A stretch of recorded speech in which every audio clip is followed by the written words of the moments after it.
Hey everybody, welcome to the show. I'm very excited today. I don't know why this looks so tall. Very excited today to be here by myself doing a solo rant. I probably could have arranged to have someone else here, but I was like, you know what? I haven't gone solo in a long time, and I have kind of I don't know if it's a complicated rant, but it's something I need to sort of walk you guys through. So I am happy to be here alone to just dig into my rage, especially on this holiday. Happy July 4th. I thought I would celebrate this holiday by critiquing some of the foundations that this country were based on. So, welcome. Before we get into that, I have a few little updates and notes and things, and I know people tend to not like those, so I have made you a gorgeous PowerPoint to entice you into listening to me. So, without further ado, first of all, for longtime followers, I've mentioned this before, but I have Vegan Warrior Princesses Attack merch that was unceremoniously dumped on me during the Great Divide. And I almost gave it away the other day. And then I was like, these things are so nice. I just want to like at least give people the chance. So if you would like some merch, I have, as you can see, the sweatshirts, tank tops, and totes that you can buy, and you can just email me or DM me on any social media app, wherever you follow me. But these are all like really, really nice quality, and so I'm selling them for like half off for anyone who wants them. I kind of did a little test run on Instagram, and people were like, actually bought some stuff. So I was like, okay, people are interested. So yeah, you can get those now. Coming out of this for a second, you can see I'm wearing my sweatshirt today, and my favorite thing about it is the hood is very like cowl-like. So I always feel like a little assassin when I have the hood up. And the inside, I don't know if you can see it very well, but it has this really nice soft lining to it. So my autistic ass loves wearing these all the time. I'll usually wear them without an undershirt, and like it's just this material is so soft and wonderful.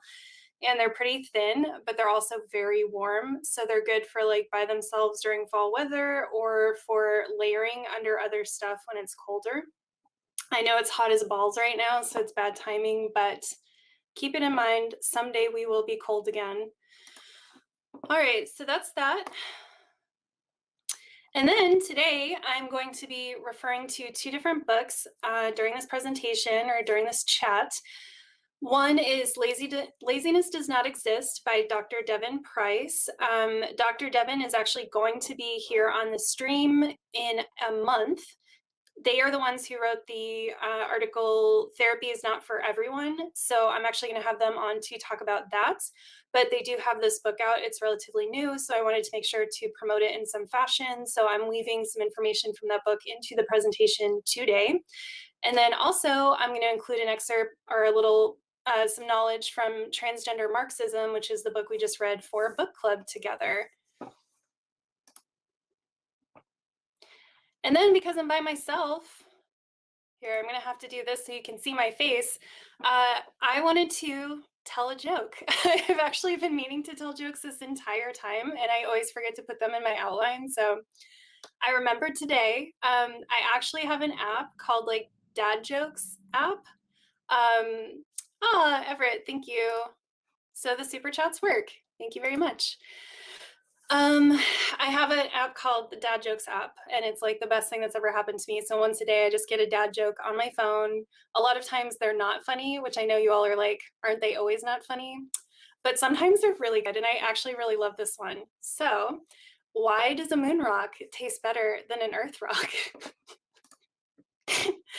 Because it's a little meteor. Do you get it? Do you all get it? It's meteor. And vegans, calm down. We can mean meteor as in texture, not as an actual meat. So anyway, that's all I had for visuals today. I know we're all so sad that that's over.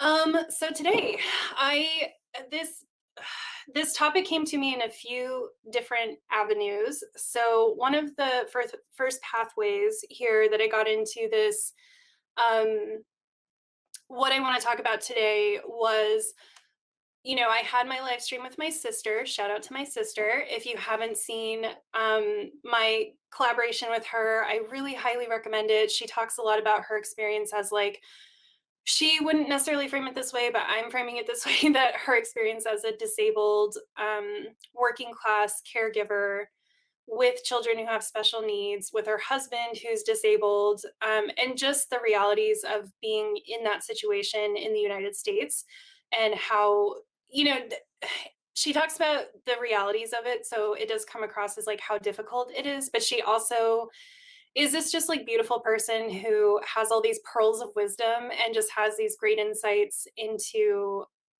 life, and so it's uplifting as much as it's depressing.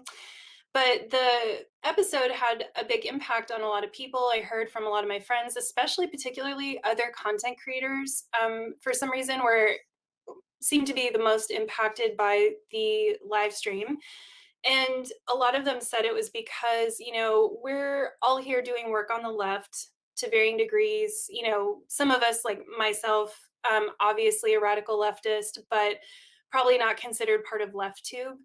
And a lot of my friends are kind of more considered part of LeftTube and part of that universe, and certainly do participate more in that universe. I don't really watch many people who are considered LeftTubers. I don't really burden myself with that corner of the internet too often. And they said what really stuck out to them from watching my sister talk or listening to my sister talk was that you don't hear working class people have a platform very often. And then we all sat around and tried to think of, anyone else we follow who's a content creator who they themselves is working class. And certainly there are some people, but a lot of us, myself included, I used to be, and to be clear before I continue, really we're all working class. And this is where we have difficulty with these conversations. The middle class has kind of been cannibalized in a lot of ways and doesn't really exist. And a lot of people who think they're middle class are definitely not middle class in the way that it was originally intended, right? Like almost all of us are still just one, illness or one financial disaster away from ruin. Very few of us have the kind of wealth that can sustain us no matter what and sustain like future generations of people. So, I just want to make that distinction. But right now, I'm using working class to say like someone who's out there busting their ass working, she's not working a minimum wage job anymore, thank God, but, is still not making a ton of money, and having to work a ton of overtime and still be behind and still not have the support that she needs. Um, so even for myself, that was the life I had for a very long time. And I was not able to have a platform until I got into what some people are calling like the professional managerial class, or um, mine's a little weird because it's like I'm a specialist, like a contracted specialist. But until I got to that level in my career where I had a specialty and I had a desk job, and I had some steady income and some benefits, and I had a controlled cost of living. Now, mind you, I don't own a home. You can see this is basically my entire house you're looking at right now. I'm in a little studio apartment. But I had gotten to a place where I didn't need to work three jobs anymore, and I could pay my bills, and I had a little bit of expendable income, and I had things like a 401k, and I had benefits. So that was the point at which I could really create a platform for myself to have a voice. And that's what we were commenting on, is that it was interesting, like someone like my sister is so profound. She has so many incredible insights and so many amazing things to say, and she has so much life experience, but she's really, someone like her is really reliant on someone like me giving her a platform, because there's just no way that she could put in all the labor that it takes to have a platform, the cost that can be related to having a platform. A lot of people think being on the internet is free, but it's really not. Beyond the equipment that you might need to have a platform, because yes, sometimes you can do stuff that's from your phone that you might already own. But there's like StreamYard costs $25 a month for me to have the features that I need. And I have a podcast and I have to pay a monthly fee to have that, and there's data limits on it. And there's just so much time. Like I have to know how to edit audio or edit video. And there's just, I need software to do that. And sometimes you can find software for free, but sometimes you can't. And it's just a lot of time. It's a lot of time. And that can be a luxury in a lot of ways. And it can be a pathway to having a voice. And so we were just saying, noticing that my episode with my sister stood out because it's like you really don't hear directly from people in that way very often. You do sometimes, but it's not something that on the left, I think, that we platform altogether that often. We're usually sitting around talking about theory um, and philosophy, and there's nothing inherently wrong with that, but we do a lot of it, a lot of it, and there seems to be a lot of talking about the same kind of thing over and over. Um, and yeah, and a lot of the people doing it will openly admit that they're, pretty comfortable in one way or another. They're not out in the grind. A lot of them maybe used to be, but are no longer. And so to have that active voice of, someone who's currently caught up really in the jaws of this system is a rarity. We're going to take it easy today. We're sipping some tea. We're going to hydrate. Whenever I do stuff by myself, I talk too fast and forget to breathe and don't drink water. And then I end up choking on air, and it's not fun for anybody. So part of these conversations was just sort of this general awareness of like, this is a thing to think about, that we're not really platforming people in this way very often, and that is something we should provide to these people, because realistically, for someone who's in the kind of situation my sister is, it is just not going to happen that she's going to be able to create and maintain a platform of her own. She had to give up on her jewelry making business, which had actually been gaining some traction and doing pretty well, because she doesn't have time to do social media posts and create new designs and just do the stuff that you have to do to be relevant on the internet. But Catherine also brought up to me, she said she had been pondering that for her, as a survivor of child sexual abuse, she felt that she noticed that people might have an easier time having sympathy for her than someone like my sister. And I thought that was really interesting, because I would have thought the opposite, right? Like I would have thought that survivors, tend to not get a lot of sympathy. And, certainly there are cases in which you don't. But she was saying she felt in pondering stuff, she was like, I think it's easier for people to extend me some sympathy because my situation is this thing that happened. And I'm paraphrasing, but it's this thing that happened. It's in the past. There's a person to blame, right? There's an individual to blame, even though we should be looking at this systemically like everything else. People always love it when it's like, oh, there's this person, and we can say, yeah, that's the bad guy. And that person actually did end up getting incarcerated. So people can be like, oh, justice was served, and now I don't have to feel bad about this, right? Whereas with someone like my sister, or even myself, and I think this certainly applies to all marginalized, minoritized groups, with chronic illness, disability, financial insecurity, these things are definitely more systemic, and they are things that are easier to individualize.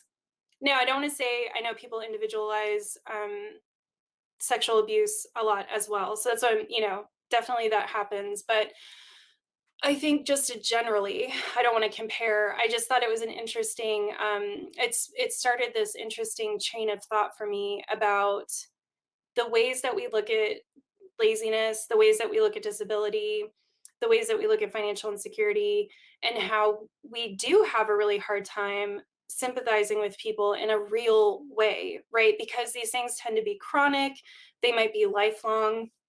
It's hard for a lot of people to sustain a sense of empathy or sympathy for someone who they can't just be like, oh, well, that's been fixed. Okay, yay. I can extend sympathy for something that happened in your past, and then we can like move on. When it's someone's everyday lived reality, and I've experienced this, I currently experience this all the time, it can be exhausting for other people. So that's one thing, and that's understandable, right? Like that's something we can all kind of work on together. It is understandable that you might get empathy fatigue.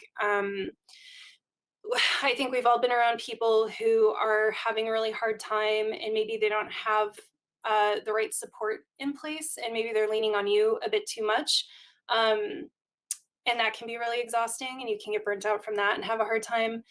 But I think also, there's a whole history here that we could look at, that is at the root of why I think a lot of people avoid, which is why I had the title is like, is it contagious? Why people have this sense of someone down and out, someone that they want to avoid, and why people sometimes act like they're going to get your misery all over them. Like they just want to shut it down, they don't want to talk about it, they sometimes they'll even physically back away. And these reactions I've had before in my life, and I think a lot of people have probably experienced that with even with grief, things like that. It can happen, but I think there is definitely, in a large way, this inability to really interface with someone who is experiencing a long-term illness or experiencing a life of financial insecurity, this like deep rooted systemic kind of issue, not just like, oh, I lost my job and now I need to find another one and I'm going to be okay, which even then, honestly, people can be pretty shitty about, because I've gone through that and didn't have good support. But yeah, more this idea of like someone who has this, who's like really fucking poor. Let's just say what it is. It is really hard to get people to engage with you on any kind of deep and real level around that. So this conversation intersected nicely with me reading Laziness Does Not Exist. Before I move on too, I want to thank everyone who sent financial support to my sister, and everyone who left comments on the video. She came and she was checking the comments on the video for like a week or two after, and she just was like, everyone's so nice, I can't believe what they're saying. And every time I sent her a payment that someone had sent in, she was like crying and just couldn't even believe it. So thank you all very much for that. So from, sorry, my yoga ball chair is very noisy. From Laziness Does Not Exist, I pulled a couple little facts here. So in the book, Devon talks about how the Puritans believed that hard work was a sign that someone was chosen by God, and that conversely, a lack of motivation or inability to accomplish tasks was seen as a sign that you were already damned. And this might sound like a hardcore thing to bring up in, nowadays, but I think that, like, honestly, this has really permeated the way that we engage with each other and the lies that we believe about laziness and what it means about us and other people.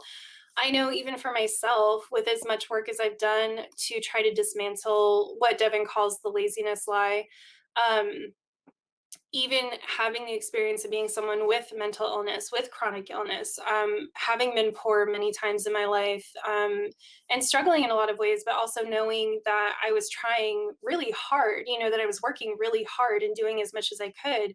I still to this day, if I have a friend who's a fucking mess, it's hard to admit, but like I have to fight being a bit judgy, and I have to fight this idea that like their messiness might end up like getting on me and invading my life and like bringing me down, like, because for me a lot of times my own productivity is so precarious that I'm pretty protective of it, while I'm also at the same time trying to dismantle this entire value system that we have around productivity.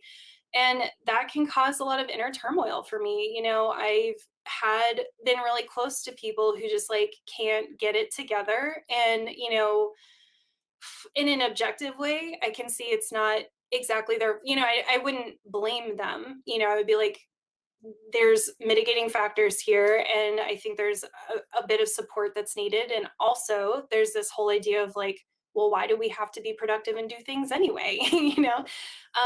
While at the same time being like when I'm around this person, I can't get my own shit done, and it does feel like that bit of contagion, right? That bit of like, there's an inherent quality here that's going to spread from this person to me, and affect me and bring me down. And I do think that, yes, this is part of productivity culture, but I do believe and can feel that this is all rooted in this puritanical origins that it had of like, obviously, if you think someone is damned, you don't want to engage with them. You don't want to be around them. You don't want them to be in your community. And there is this idea that someone who is damned can damn other people, right? Can drag other people down and can make people lose God's favor.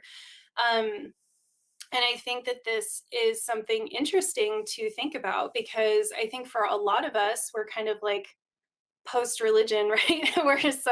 we're some brand of atheist or agnostic or just spiritual or whatever, but a lot of us have kind of like dismantled Christianity.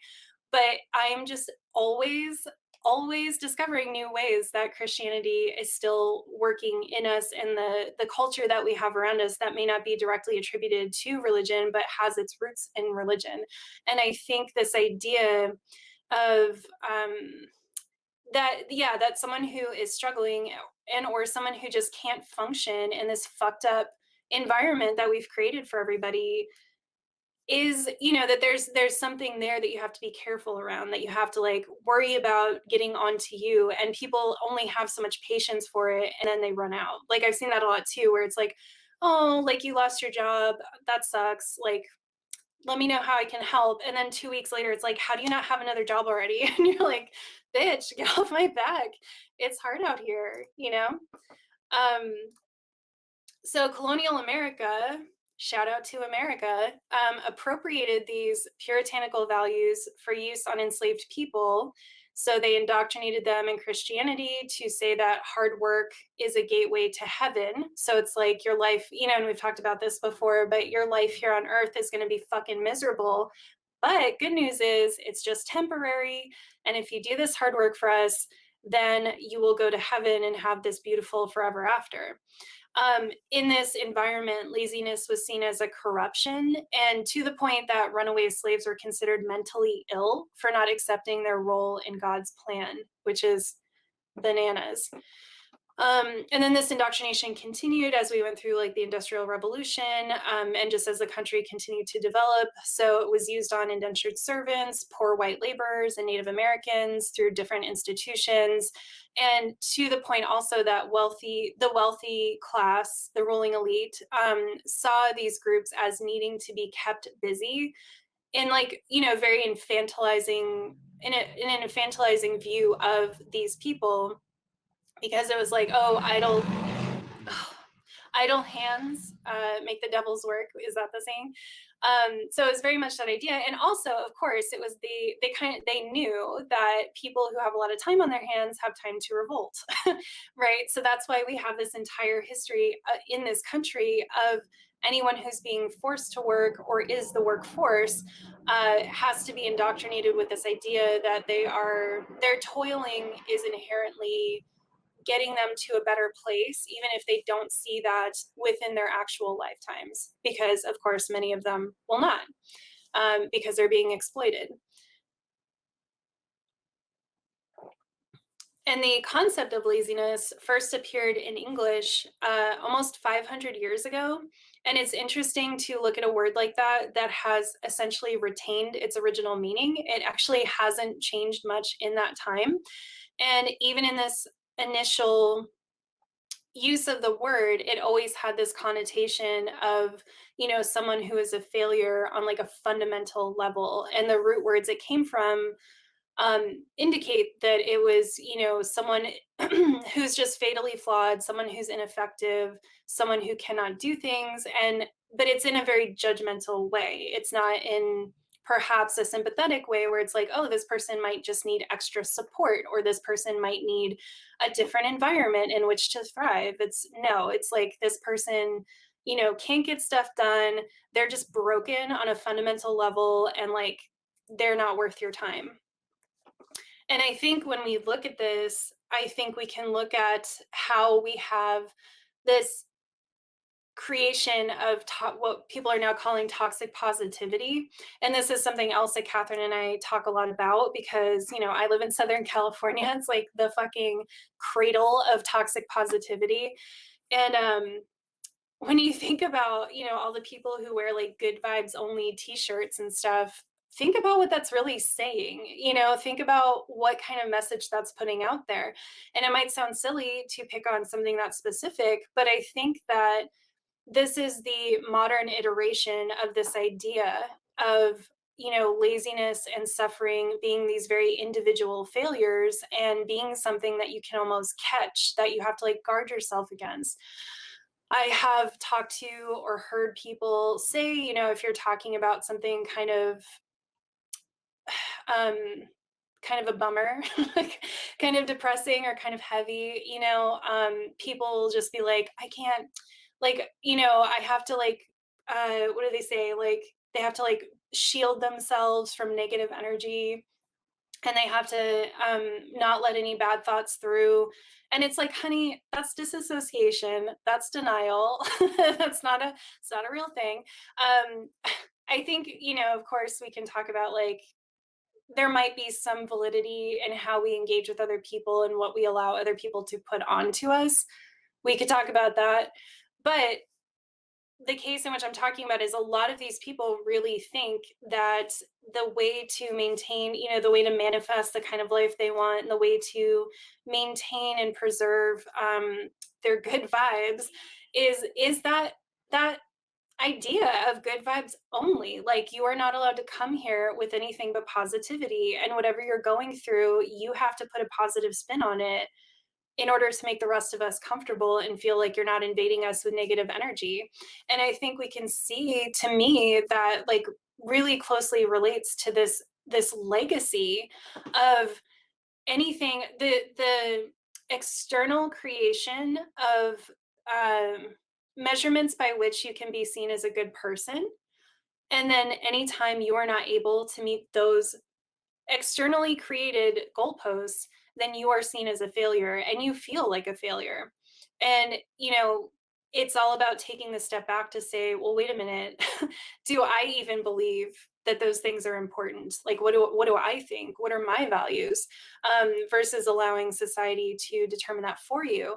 But that's cute, like you can do that work, and it is really important. And the Laziness Does Not Exist book helps, I think, a lot with that. There's a lot of advice and exercises and little stories in there about the ways that you can start dismantling the laziness lie within yourself.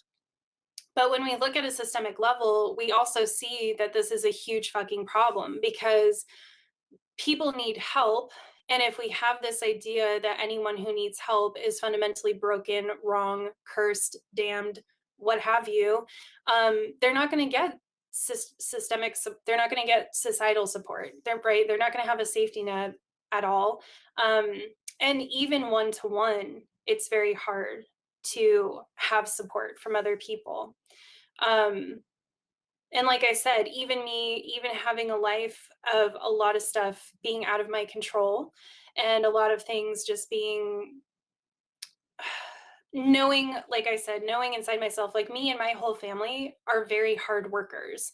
And I don't think that that's inherently a good thing. I really don't. But it's true also. Like, my parents both worked over 100 hours a week when they opened their restaurant. We literally never saw them. Um, to the point where a lot of times they would sleep at the restaurant, get a few hours of sleep, and wake up and like go at it again. Um, and yet we couldn't pull ourselves out of poverty, or, being around the poverty line. And I grew up going to school because I'm an intellectual, believe it or not, or at least used to be. I was in all the like honors and each AP classes, the high level classes. And, it's very telling that most of my classmates were middle class. And I was stuck out like a sore thumb because I was the poor kid. And I had a lot of teachers because I was kind of in a, I was a disruptor in a way. I actually had like one teacher in particular pulled my best friend at the time aside and was like, I don't think you should be hanging out with her because I was from a bad neighborhood and I'm, from a bad family because we didn't have money. Um, and it was very much this idea that like there was just something rotten about me and my family, about my bloodline, about my fucking existence that my friend could catch if she was around me too much, and if we stayed close and if she was like in my life, there was something there that would get onto her and kind of ruin her and her prospects. So it's a weird it's a weird feeling, and I just feel that a lot. I feel that a lot when I have to be very careful about how open I am about my situation to other people because I find it incredibly depressing, how most normies react to my chronic illness or, my current financial situation. Um, because I can feel that, like I said, like I've even seen people like physically take a step back and there's very much this sense that something about my shitty life is gonna fleck off onto them and then they're gonna go home and be cursed. um so I'm going to maybe take this in a weird direction, but part of what I have been thinking about recently as well is this way that within activism, we also really individualize systemic issues. And I feel that we place an undue burden onto disabled, queer, BIPOC people. And let me explain. Let me take a sip of water. So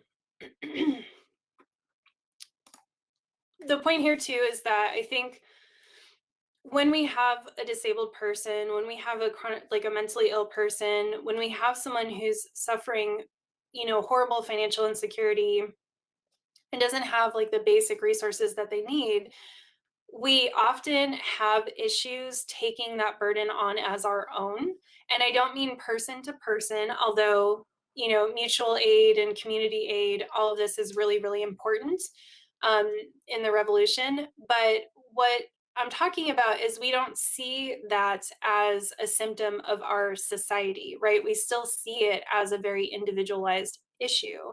And I think that's part of the pulling away because for so many of us, we're just barely able to claw out of things.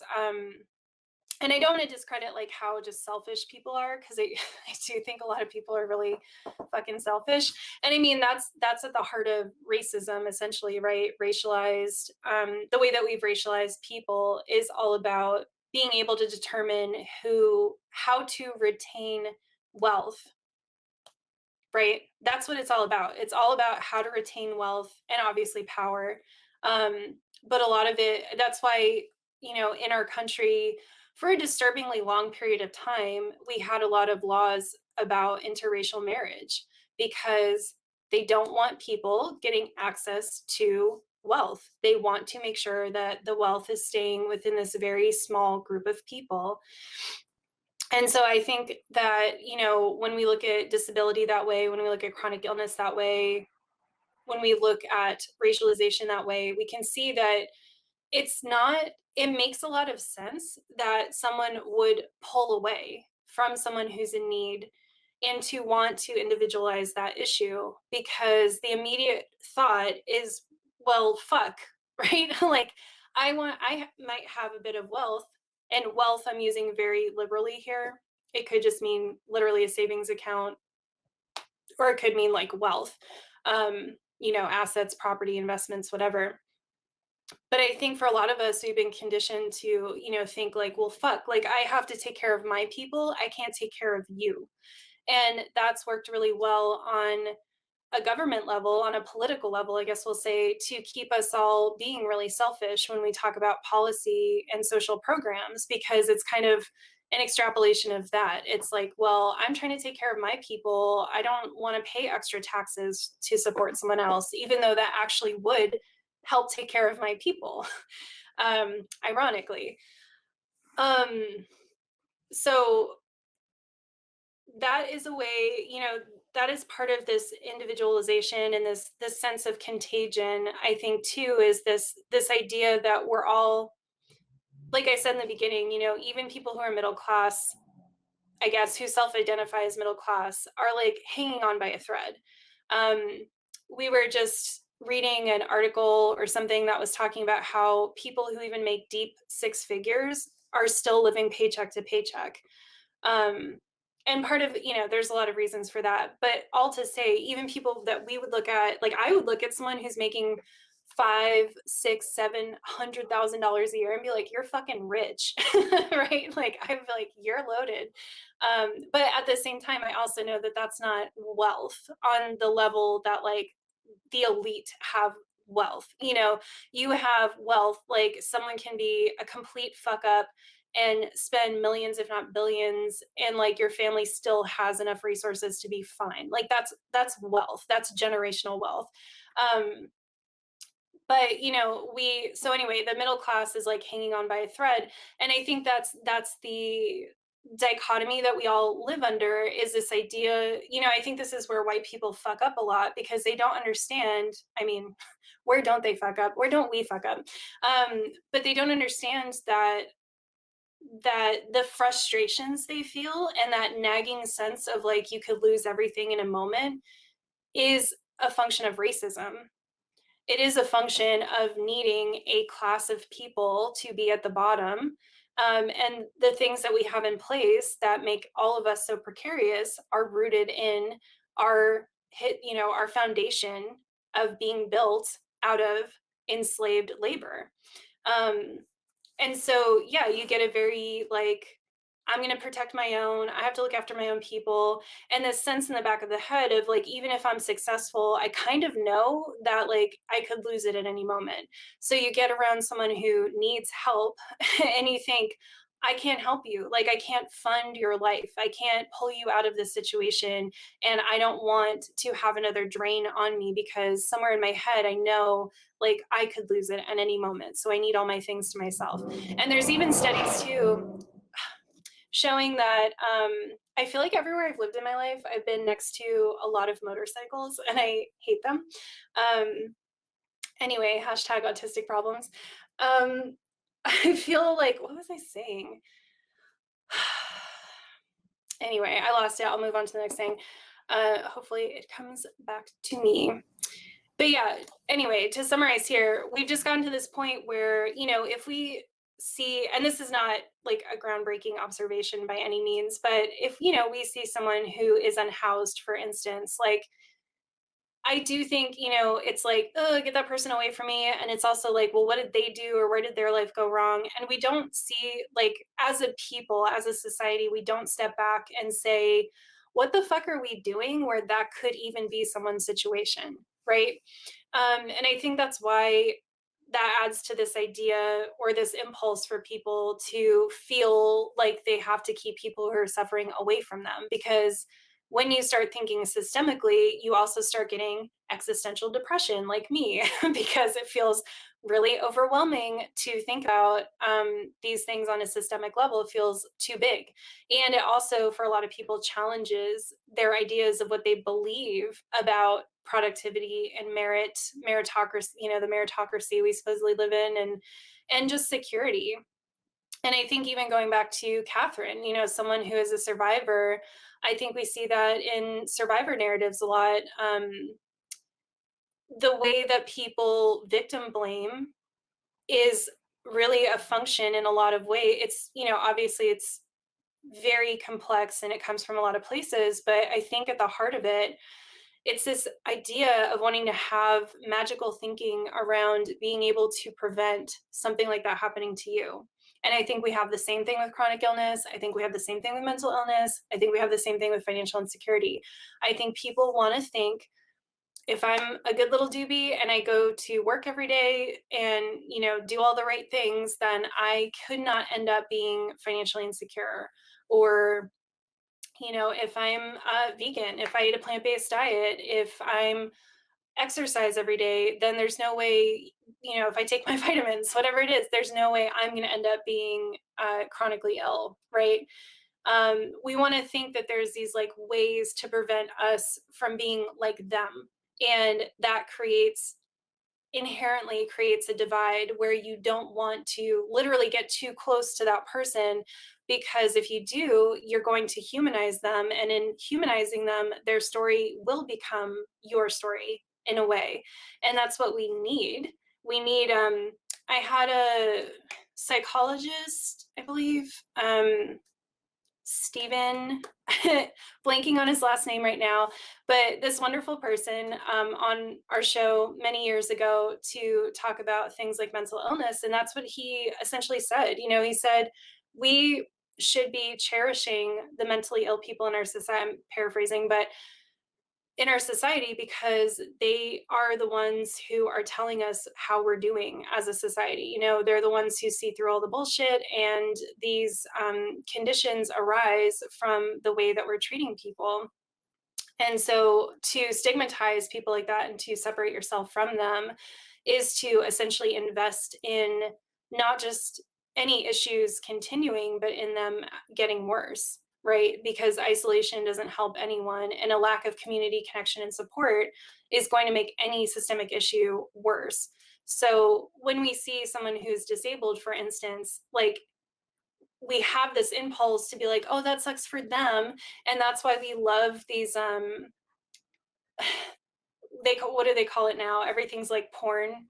So like the I don't think it's disabled porn, but anyway, the like inspo, we love, we call like super crips is what we call them in the disabled community. But these, inspirational stories where it's like, oh, you're disabled, but I don't have to feel bad for you because everything's fine. And you took it on to yourself to come up to my level, and so I can just look at you as like an equal, and you're just very inspirational. um, that's what we want, versus having to see someone who needs support, and especially someone who could have such a happier life if that support was provided. Like, how easy would it be for us to make so many people's lives better just by providing support? But that shakes, again, going back to the beginning, that shakes the very foundations of what this country and capitalism were built on. You cannot accommodate people, because in accommodating people, you then actually admit that it's a laziness lie, that it's a lie, that these people aren't damned, that people are not at fault to blame for themselves. We saw it in the pandemic. I've mentioned this before, but in the pandemic, we had so many people able now to work remotely who weren't able to before, and how much that leveled the playing field for a lot of disabled people.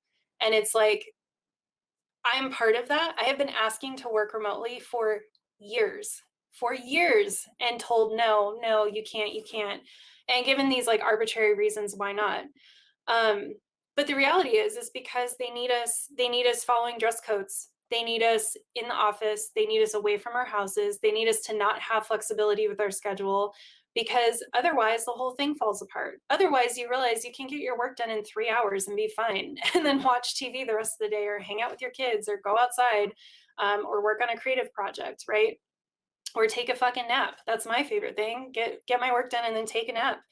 Um, and then it all falls apart, and then we realize, like, it's really not individualized. It's not bad to accommodate people, and it's not charity. It's what we should be doing as a society to be optimally productive. So in the sense of being able to do as little work as possible, we could be doing a lot less work, and requiring us to be, say, in an office 8 hours a day. We all know that. Anyone I know who works in an office is like, we're masters at fucking off and wasting time, right? And even when I've had jobs where I was legitimately working the whole time I was in the office, a lot of it was like, I would get so burnt out that it would take me 3 hours to do something I could have normally done in half an hour, because I was burnt out. So I would stay late at work to get something done because I couldn't focus on it properly. So it's not productive. That's the thing. It's like a productivity lie too, is like the idea that the way things are structured right now are optimally productive. They are simply not. They are not. When you look at how things are structured, most things are actually extremely inefficient. And I think when you think about that, and like I'm reading Bullshit Jobs, I think I'm like a quarter of the way through. So I can't fully speak on it. But what I've listened to so far has been really validating in realizing that I had so much frustration in my last position because I had a bullshit job. And I went from having a job that actually mattered, kind of. It's hard for a job to matter when it's in a bullshit industry like the financial industry. But in terms of like my job had very clear tasks, very clear goals. I had a lot of autonomy. I was very good at it. And I was able to week, feel that I knew what was expected of me and I was able to execute on that really well. And then I moved to a job that ended up being all meetings, projects that were constantly delayed, shifting project scope, shifting goals. Nothing was ever clear. And I was just constantly spinning my wheels, but also in a constant state of stress because things were always changing, things were always last minute and really stressful.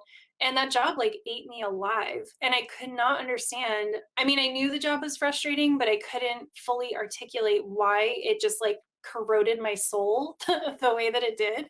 And then listening to that book, Bullshit Jobs, I was like, oh, that's why. Because, it was a lot of nothing. It was a lot of nothing. My job was a made up job that didn't really have a purpose. It was created probably years too early. I do think like there could have been a purpose for that position, but they created it too early. And then it got swept up in a lot of, executive bullshit, as a lot of these jobs do. And I was just stuck having to be really fully invested and engaged in something that I knew did not matter and didn't even have any strict definition or any strict goals. And that destroyed me. And it, led to me becoming very burnt out. And now my burnout is seen as my problem, right? My body's, even people who are nice about it, there's still this sense that it's, oh, well, your body couldn't handle it. Like it's my body's fault that I got burnt out, that I couldn't put up with the demands of the job.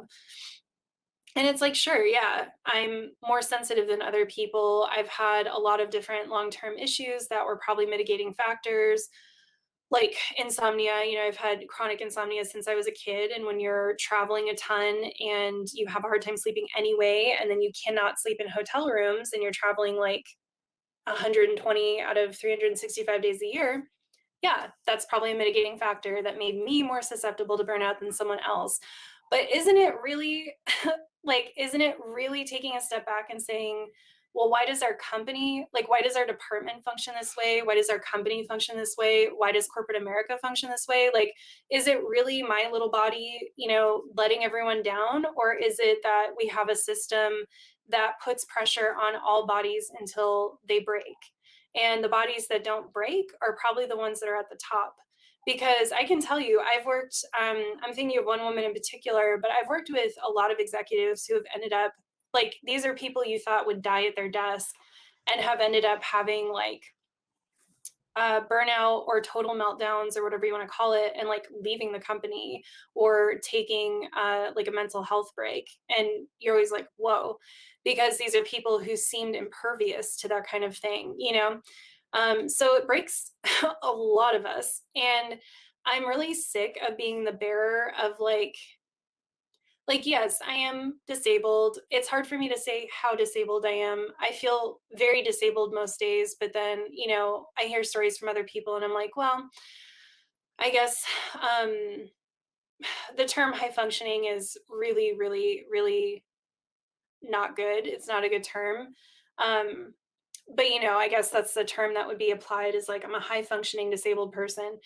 Um, but a lot of us, like, how many of us are surviving on coffee? How many of us have addiction issues? Even if they're not like life disrupting, but they're like, I used to do this when I had my first job at this company.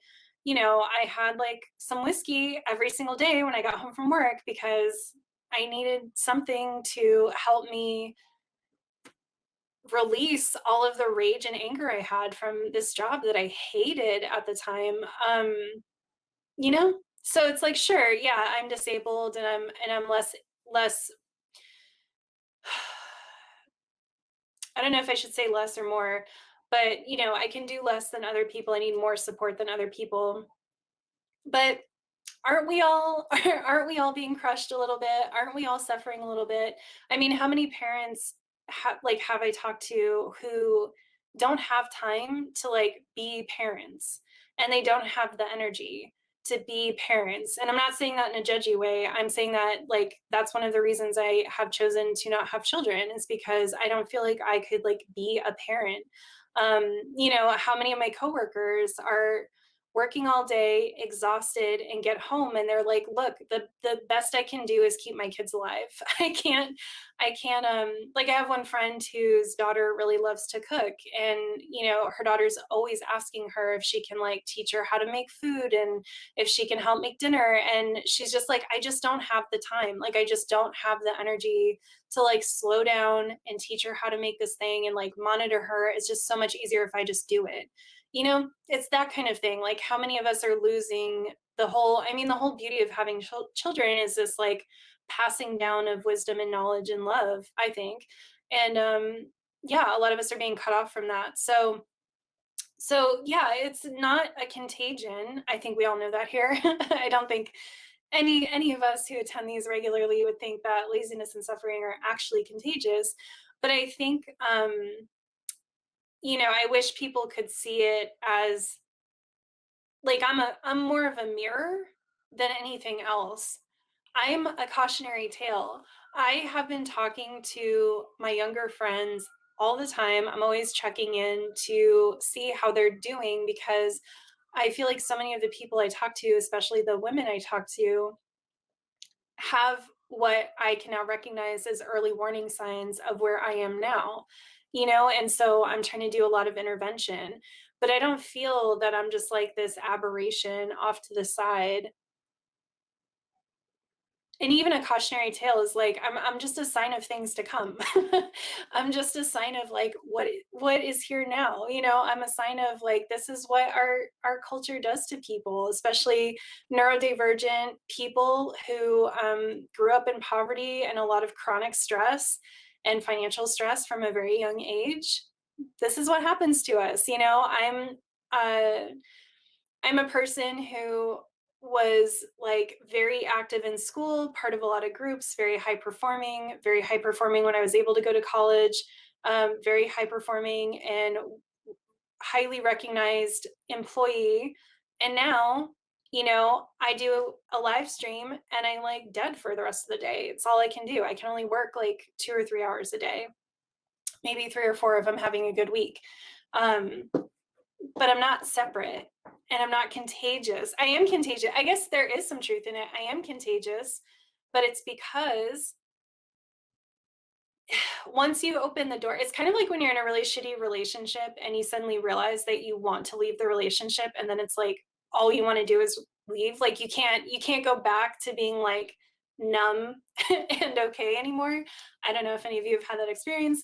I tend to stay in relationships too long, so unfortunately very familiar for me. But that's what it is like if you can see my humanity, if you can hear my story and you can believe what I've been through, and see me as a full person, and bring yourself to not make what I'm suffering from my problem but a function of society, then maybe you'll realize that you're really fucking tired, right? Maybe you'll realize that you kind of hate your fucking job. Maybe you'll realize that you thought that you were going to feel a certain way at this point in your life, and you don't feel that way even though you've achieved all the goals that you set out to achieve. It's a yeah, it's a moment of reflection. So in that way it is kind of contagious that you might realize that you're burnt out or heading there, and you may decide to become more lazy, um, and embrace laziness as an act of resistance, which I fully believe that it is. So I want to kind of well, not end, but start to head that way. I had this moment the other day where I was taking out my recycling and I was like, "Ugh, I feel like I've had a lot of trash lately, and that's bad because low waste, blah, blah." And not that I'm low waste, but I know that I should be. And I do try to like not be a fucking monster with my waste, but because I was looking in the trash and it was like I had lately been buying a lot of canned beans and a lot of oh my god, y'all. I found this vegan shepherd's pie, like frozen vegan shepherd's pie. It's so good. And I love shepherd's pie, and it's something that I will not make myself because it seems too labor intensive. And it's a hard thing to find vegan because it's like I don't know. People just don't make it often. Anyway, I found this vegan shepherd's pie at the store that's really good. So I bought a few of those to have around for days like this when, I'm going to get off the live stream and I'm going to be really hungry and I'm not going to want to cook. Um, anyway, so I had these were kind of the things that were making up, the trash and recycling I was taking out. And I just like had this moment that we all are supposed to have, I guess, of feeling like not a good enough activist, not a good enough, citizen of the earth. And like I should have less trash. And why am I like this? And the phrase like cooking beans from scratch floated up into my mind, which is like an inside joke for all of us here. But then I just got really fucking angry, like really fucking angry. And I thought, you know what? Fuck all of these low waste people. And until the day that you make my life easier, like go after the corporations, go after the military, go after the government. These are the people who are doing the worst polluting, go after animal agriculture. Go after these people, stop individualizing the shit so that I have to be a disabled person who's like doing their best and who needs these items of convenience in order to have like any fucking quality of life at all. Um, Leave me the fuck alone. And I just had this moment where I was like, fuck this and fuck you. Like, I am so tired of our quote unquote activism is basically like harassing people who are less abled in whatever kind of way, maybe actual ability or resources or time, what have you, about stuff like this. Like I have every time I've run into a low waste person or zero waste person and they ask questions like, "Oh, like what questions do you have about low zero waste or what about it seems like difficult to you?" I'm always like, "You all never fucking address disabled people. You never do. You're telling me who has fibromyalgia, which means I can't carry anything on my back or shoulders anymore that's like has any kind of weight to it or else I'm in pain for days. I don't have a car, so my little broke ass doesn't have a car. And you're telling me that I'm supposed to take like glass jars to the store to buy dried goods to then cook them from scratch. It's like, dude, I can barely like fucking shower on a regular basis. Like, what are you talking about? And it's just like, I'm gonna say it, and I bitched about this for years as well. But with veganism, I'm just so tired of people trying to talk like these things are so easy and it's so accessible, and like someone with 3 fucking jobs can sit around cooking beans from scratch all the time and have any kind of quality of life. So I just wanted to put that out there, that I think when we like as we're moving forward, we have to really fucking push back. And listen, like obviously if you can do something to be less of a consumer or eat fewer animal products or whatever, cool, do that, but don't make it the entry point to these issues, and don't make it an entry point to activism around these issues, because it's actually the least useful thing that you can do. And it is not going after the people we need to be going after, which is the corporations and the military and the government. Those are the people who are doing the worst of it. And also, these corporations, like think about it. If people didn't, I mean, I have no excuse because I basically am unemployed. I'm just a broken body over here. But think about like all the people who, yeah, maybe could cook beans from scratch if they didn't have to go to a fucking office job 40 plus hours a week. Like you can't tell people to just change their lives when you haven't changed the conditions under which they're doing these things. that also lets the corporations get away with the fact that they're creating demand. We have this complete fallacy around supply and demand. That's not how it works. They create the demand after they've created the supply. That's how it works. Anyone who's like a vegan activist might know that from how things work with the checkoff programs and the tax subsidies with animal agriculture. We think like, oh, there's so much animal agriculture is as large as it is because humans are demanding this massive supply, but it actually works the other way around. These corporations work with the fucking government to create this idea that they should be eating this much, and they create the pricing around it to make it more available and attractive to people. So I am just tired. I am going on record to be like, I am absolutely fucking over this idea that our primary focus of any kind of activism is to target the individual, because especially if that individual is an underprivileged person. Um, and bringing in transgender Marxism, part of what I was thinking about was there's this one essay in transgender Marxism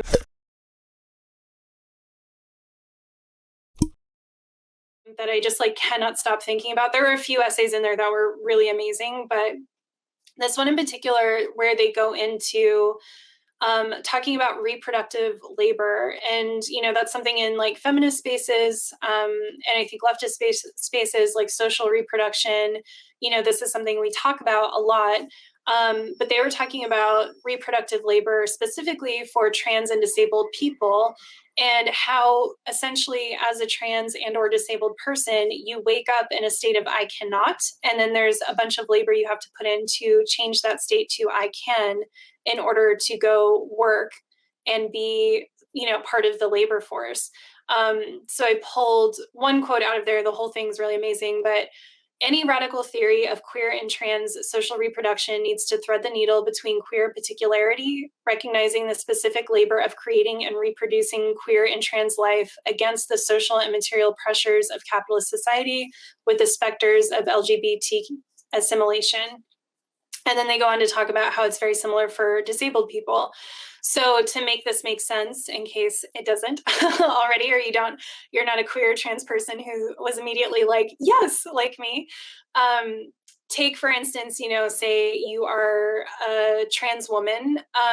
It is not to say that women in general don't have pressures put on them by workforces. Of course we do, or they do. I identify as a woman when it's convenient for me. We have dress codes, and we have ways that we have dress codes, and we also have just kind of like societal pressure, right, to look a certain way, be put together, et cetera, et cetera. But if you're a trans woman, there's extra work that goes into being a person who can be part of the workforce that a cis woman does not have to do. Like a cis woman has her cisness, right, is inherent and is there by kind of, she's able to show up to work as a woman and be accepted in that way. Now, maybe she will be policed for not putting on makeup. That happens. That happened to me a million times. But it's not going to be the same exact amount of labor that it's going to take a trans woman to be able to go to work and be accepted as part of the workforce. Trans women talk about this all the time, being policed around, even if they perfectly adhere to the dress code, even if they're wearing things that a cis woman would be like praised to the heavens for looking amazing in, like they're just constantly policed. We see this with people of color, like Black women's hair is a huge thing and a thing that's often policed in dress codes. Myself as a disabled and genderqueer person, I always struggled with this because I never really liked dressing that femininely. And, I also am just constantly looking like shit because, again, chronic insomnia and other issues. And then I would get a lot of shit for not wearing makeup to cover up the way that I look, right? Like if I was a fresh fresh-faced, able-bodied person who was like bouncing around and had tons of energy, then I probably could have gotten away with not wearing makeup. But I was policed around not wearing makeup because I was allowing my tiredness and my chronic illness to show. And that is supposed to be labor that, as a disabled person, I am required to do before I try to be part of the workforce. I should hide that from everyone. That's the point I'm trying to make, is like with trans, queer, disabled people, and I would include people of color, like we're supposed to, in order to be allowed to be part of the workforce, we have to do all of this extra additional labor before we even get to work to be seen as part of who is allowed to be part of the workforce. And they were talking about, with trans, queer, disabled people, we need more support and we often have less. A lot of us live alone. A lot of us have no resources. If you're lucky, like queer community is a very real and strong thing for a lot of people. But if you don't find that, then you're just kind of shit out of luck and you're on your own. So, compared to someone who has a wife or a spouse who maybe helps them prepare meals and things like that, someone like me who's disabled, it's like I get home and everything is harder for me to do. And also because I'm disabled and because I'm poor, I need to do things that maybe someone else doesn't. So what I mean by this is, say you take someone else who's able-bodied and or making, a lot of money. We both don't have a spouse or any kind of domestic support for someone to make us lunch every day, right? Breakfast and lunch and dinner every day. That's a lot. I, because I don't have any money, and also because I have food sensitivities and, being vegan and everything, I have to make all my own meals before I get to work and have them packed up and ready to go. I have to do all the labor of like cleaning up from that, shopping for that, doing it, cleaning up from it, transporting it. I used to have to carry like all this heavy food to work every day when I would walk to work. And then this other person maybe just orders takeout every day. Do you know what I'm saying? So it's like there's just all of these different ways that a lot of us are doing a lot of invisible labor and what they're calling reproductive labor in order to be, because social reproduction is centered around reproducing like labor and laborers. So there's so much that our communities are doing in order to make us part of the workforce. And that to me was very empowering. Again, it was very validating because it made me think of, I would just get to work and I would just sit down at my desk and turn on my computer and I would just be like, why is this so hard for me? Why is this so much harder for me than other people? Because I would get there, it's first thing in the morning and I'm already just fucking exhausted and like, when am I going to be able to leave? And to be fair, a lot of people actually feel that way. But I'd look around and it just seemed like everyone else was having an easier time of dealing with it. And this just helped to put that into perspective. There's a lot that's going on under the surface for a trans, queer, disabled worker before you even get to work. And then there's a lot that happens at work that requires, again, that sustained. I was just listening to, I think it was actually from Laziness Does Not Exist, because I started reading it and then I ended up finishing it on audiobook.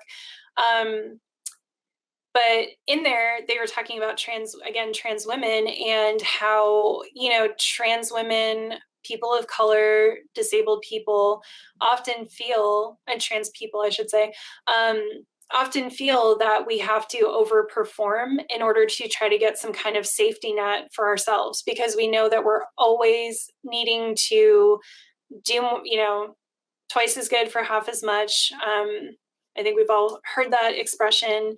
And that we're going to be perceived, like in the book, they talked about a scenario where I think it was someone was a teacher and like parents tried to get her fired because she's a trans woman and they were uncomfortable with it.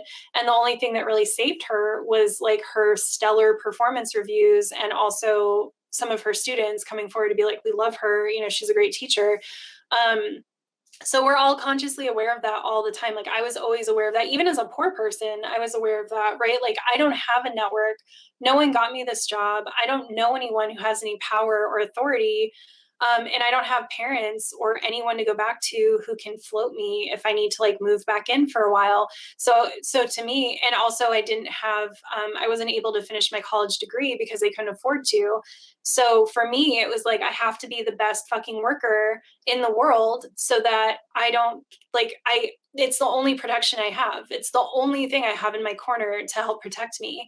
And so there's that bit of extra layer that's going into everything as well. So I hope that that makes sense when I start looking at a can of beans and think, fuck you, I'm going to eat this can of beans because it makes my life easier. And I need that right now. And until these other people, I'm not saying like I'm going to just fucking like throw plastic out my window every day. It's not like that. But it's like, I don't want anyone talking to me about this shit until they first talk to me about what they can do to make my life easier, and until they've like tackled these actual systemic causes of these issues. And then we can talk about, with support, okay, what can I do as an individual? Until then, I'm just doing the best that I fucking can, and I need everyone to get off my back. So that has been my official rant on zero waste shenanigans. So yeah, I think that's pretty much what I have to say about all of that.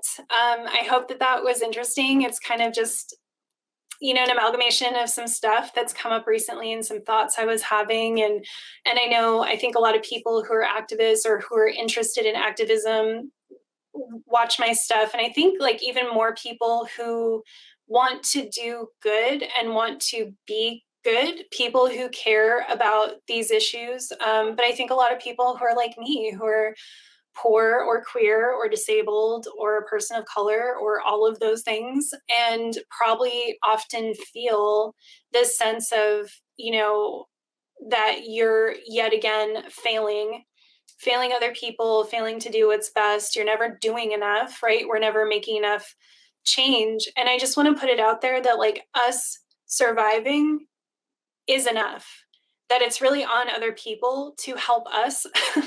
Like we're part of the damage that's happening, is what I'm trying to say. Like we're part of the people who need help. And I think it's really hard, if I go outside and people look at me, depending on the day. I think some days people are like, what is wrong with that person? But I think, it can be hard when you're someone who isn't like visibly, someone who's like existing on that knife edge of being able to support yourself and being completely independent, that it's really hard to actually internalize the fact that like part of the social change that needs to happen, part of the environmental change, part of all of the change that needs to happen is people need to help you. People need to help you. Yes, I'm not saying disabled people or whoever can't do some stuff. And I'm sure there's disabled activists out there who are zero waste champions, and like, congratulations, you're better than me. That's what I have to say to people now. It's like, you're better than me. Congratulations. Not to undercut like what someone's done in their life, but there's just too much focus on these individual solutions. It's ridiculous. And I think like sometimes we know that, like it's so funny to me that, say, as a vegan, you will tell people, oh, if you meat, red meat takes up more water per year than like brushing your teeth, like turning the water off while you're brushing your teeth or taking a shorter shower is like a fraction of the water that you can save versus like not eating red meat, which isn't actually true considering those animals are still being raised and killed, but we get it. But a vegan can say something like that and understand that, but then not understand, but then like turn around and also tell people about like their individual actions, like buying a bamboo toothbrush is like something that they have to do to save the planet. It's like, but you just showed an awareness of like the fact that our individual actions will never even come like remotely close to what these corporations are doing and what our government is doing. And yes, I had a friend say this recently, and it's very true. Like in our utopian world, in a post-capitalist world, like we would all need to be able to do with less. And I do agree with that. And so, practicing that now could be useful. And I don't disagree. I do think the more we can go without, or just, I really think what it is the more we can divest from capitalism, the better. So I don't really think it's about how many things you have or what you're consuming specifically. It's more, can you get away from the trap of capitalism and divesting from these ideas about, what you're supposed to be doing with your time and money, and divesting from consumer culture, which is a big problem. But again, like, we have to understand that this consumer culture was created. So sure, we can try to get to every individual citizen and get them to deprogram themselves, even though they're still being inundated with this consumerist programming all the time. Or we can just collectively say, this is fucked up. Let's go, tackle the government. Politically, not please don't arrest me. And just leave individual people alone is my point. Like, I just think we really, I cannot tell you how many messages I've gotten from people who just spend all day swimming in like self-loathing, thinking that they're not good enough and that they're like a bad person in some way because they've had to ingest all these messages about how important individual action is, and how like you have to like disrupt your life in order to be a good activist or just be a good person. And it's like, maybe we should be working towards a way in which we can make lives easier for people and focus on that rather than focus on shaming people and asking them to sacrifice even more in a life that might already be really, really fucking difficult and really full of sacrifice. I have to sacrifice a lot just to like literally stay alive.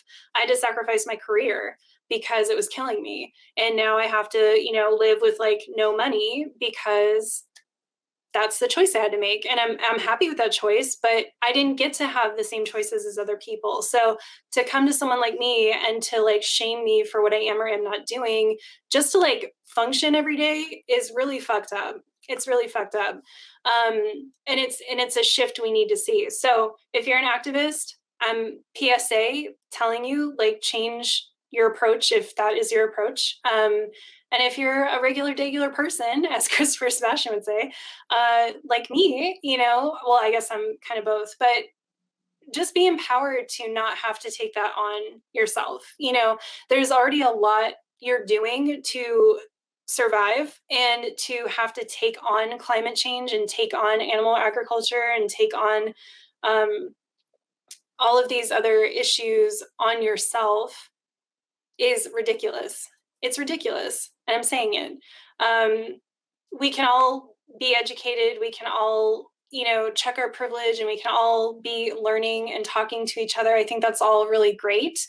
But yeah, if I take a 10 or 20-minute shower, people can kiss my ass. If I need a 20-minute shower because my body's hurting that day and I need a blazing hot shower to like wash away the depression and the worst of my pain that I'm in, I'm going to fucking take a 20-minute shower. That's it. I used to take much longer showers. Now that's like luxurious. But yeah, and don't feel bad about what you're doing to like survive, and don't let people get up in your face about it. Like, that would be the first thing I would say to a zero waste person if they were going to get on my face, like if they interrupted me taking out my recycling, is be like, well, what are you doing for me? What are you doing for my community and my people, or any of these other people who are struggling? See it as a privilege. Like, anytime you can live that kind of life, it's a privilege, and cool if you can do it. It's something I always strive like more and more towards, but it's not something that shouldn't be the entry point for people. That shouldn't be the base level expectation that like everyone can do that and then we're going to make systemic change. It should be the other way around. We make systemic change, and then that facilitates everyone being able to participate more and do that more. And part of that systemic change is creating supports for everybody, where maybe I have community support where someone cooks me beans. Maybe we have some kind of mutual aid where I can provide some kind of service and they cook me beans from scratch, or someone goes and does my grocery shopping for me, so I don't have to worry about like dealing with all the jars and stuff and like having to carry all that weight, and not having a car. So that's what I'm talking about. Like, anyway. I feel like I could just like rant on and on, but yes. So In closing, too, I just want to make the final point because this is a tie-in to the episode I'm going to do with Dr. Devon on August 1st. So please tune in for that. I could not believe I literally reached out and was like, I know this is a really long shot because I'm such a tiny platform, but I would love to have you on my show. And they were so fucking nice. Like, I can't even get over it. They were so supportive and sweet. So I'm really excited to have them on. They're also autistic and trans. And I don't think they're an active, I don't think they have a license to practice psychology, but I believe they have their PhD is in that field.